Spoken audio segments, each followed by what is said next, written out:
I just so incentives work. On that? Sure.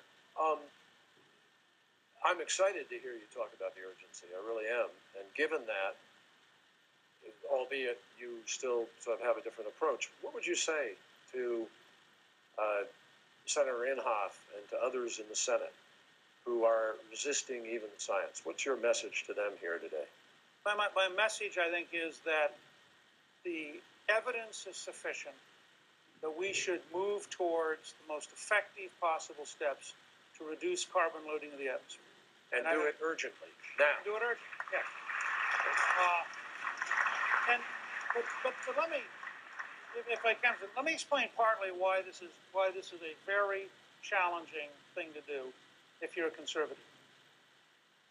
For most of the last 30 years, the environment has been a powerful emotional tool for bigger government and higher taxes.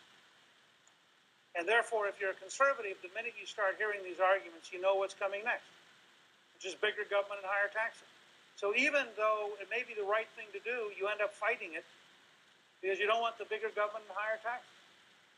And so you end up in these kind of cycles. And part of the reason I was delighted to accept John Bradman's invitation, and I'm delighted to be here with Senator Kerry, is I think there has to be if you will, a green conservatism. There has to be a willingness to stand up and say, all right, here's the right way to solve these as seen by our value system.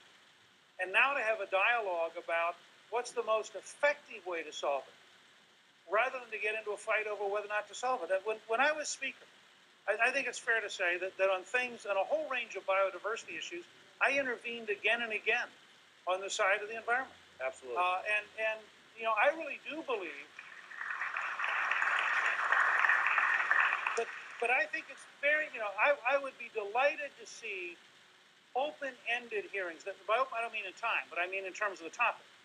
That started and said, if we're serious about a dramatic global reduction in carbon loading over the next 20 years, starting immediately, I'm not talking about in 20, if we're serious about it, what are the different models that might work?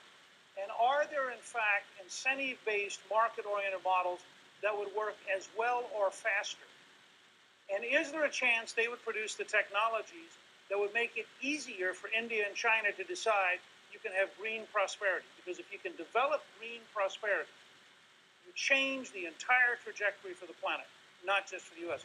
I would love to see, and Senator Kerry certainly has far more influence with Majority Leader Reid than I do, but I would love to see hearings that didn't start by saying, let's have a fight over cap and trade, which I think is, I mean, they can probably eventually pass something, but I think is not the way to start. The way to start is to say, what are the optimum choices we can make strategically to minimize carbon loading in the next 20 years?